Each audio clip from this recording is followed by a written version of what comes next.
They're going to be looking at Vin's videos. We want to see if the advice he gives is legit and if it works. We're going to try one of his videos. I mean, he has 1,490,000 subscribers on his channel. So all those people think that what he's saying is useful and it helps. So that's why they subscribe. So we're going to see and try and test out one of his videos. So let me play one just now. Alright, so the video is how to answer difficult questions almost on the spot. And let's just hear what he's been saying about it. Here's how to get better at answering difficult questions almost on the spot. No, I'm not lagging, I'm pausing. I'm giving. Okay, I don't know what's happening right now because he just gave us the question, which is what the video title is saying. Here's how to answer difficult questions almost on the spot, and he went silent. Let's see. Giving you the first part of the answer. You see, if someone asks you a complex. Oh, so pausing is the first step. Well, that's true. Well, let's continue and see. Question and you need a moment to think about it, just pause. Take a moment to think about the answer and take a moment to. Okay, honestly, I've done this several times when someone asks me something and I pause for a bit because I want to think what is the best way for me to answer that won't come back to me, either that or the best advice I can give or something that is profound, because sometimes you have to dig deep inside yourself. So I guess this is true, but I'm not sure about the difficult questions part. But I know it happens and it works. Collect your thoughts and then try to answer the question. However, if you pause for a few seconds and you're still unsure on how to structure your thoughts, here's what I would do. Example time. Hey, Vin. Okay, so the fact that he's using examples in his videos, it shows that he's dedicated and at making sure that the people who are watching his videos, they gain whatever he's trying to propose to them.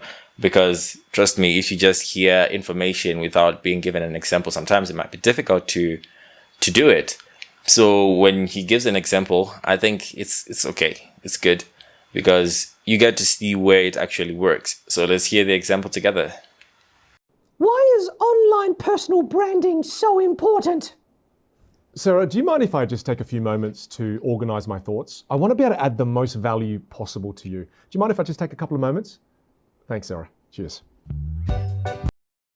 Okay, so you can actually do this. When you are in a conversation and then someone asks you a really difficult question, you can take 5 seconds to organize your thoughts. You make sure that it's okay.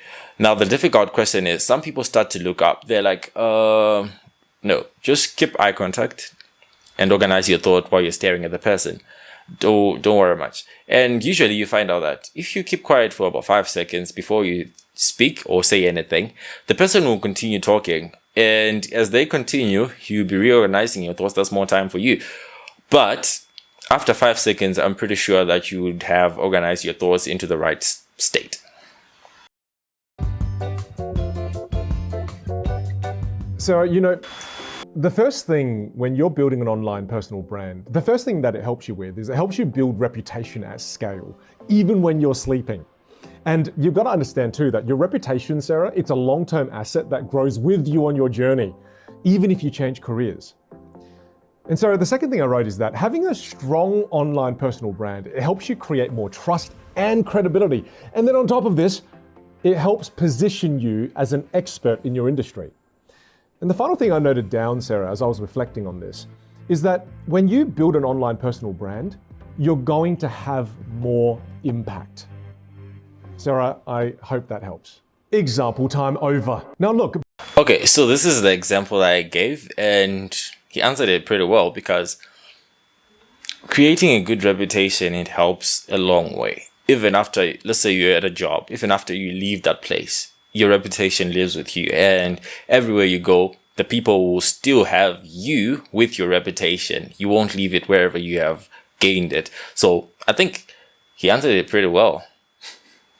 By me taking a few extra moments to write things down and gather my thoughts, do you think that Sarah thinks I'm weird? Or do you think Sarah's thinking, wow, I can't believe Vinh is being so thoughtful and thorough in his response? And okay, here now, I think it depends on the situation, because let's say you have gone to a meeting. These people expect you to already know your stuff. So if you take time to start writing things down, scribbling, and it depends on what outcome you want, because sometimes the people might think that, nah, this person doesn't really know what he's doing. That's one. And another type of people will be like, oh, this person wants to be thorough, like what he's saying. But in most cases, from what I've seen and in different interviews I've been with other people, the general panel will be like, no, we won't take this one. He takes a lot of time to process. They will take you as someone who takes a lot of time to process. But what he's saying, it works well if you are someone who's already up there.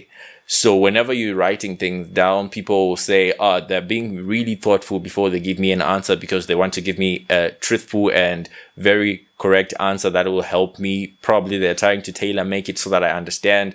But in actual truths, in most cases, writing things down in the middle of a conversation does not really work out for you.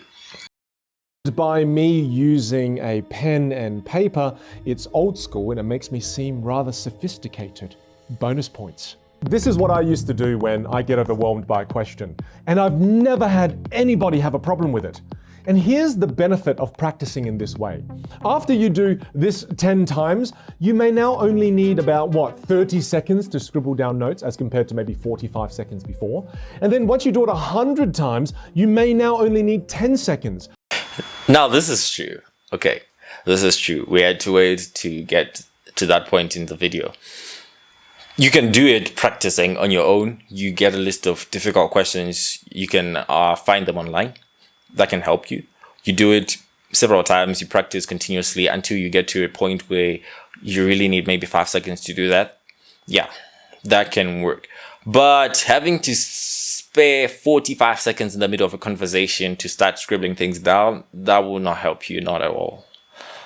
But with practice on your own, then this can help, because finally you have developed a system of organizing your thoughts, and you get to a point where you don't even need to write. And when you get to that point, then it will be easier. So this is a good thing, but it's good to practice on your own, not really in a serious conversation. Then once you've done it 1,000 times, now you can think on your feet, and after just pausing for 1 to 3 seconds, you'll no longer need the pen and paper. Oh, this guy is good. He's moving in the trend. He is really good. Yeah, that's where it's going. You definitely have to drop the paper and the pen eventually, and you'll be really, really good at this. And answering difficult questions won't be a problem at all. This is really good. You'll be able to do it in the moment. This is a simple technique that I did years ago that has helped me become a better communicator, because now when people ask me difficult questions, I don't need this anymore. I can answer them almost. He doesn't need the pen and paper anymore. That's cool. In the moment, after just pausing for 1 to 3 seconds. If you've been wanting to improve your communication. So, surprisingly, for this video, I have lived some part of it, so I can easily vouch for him that what he's saying here, it works. And maybe what we need to do right now is to generate our own and see if it's gonna work that way. So let's create our own difficult question. So this is our own example time now.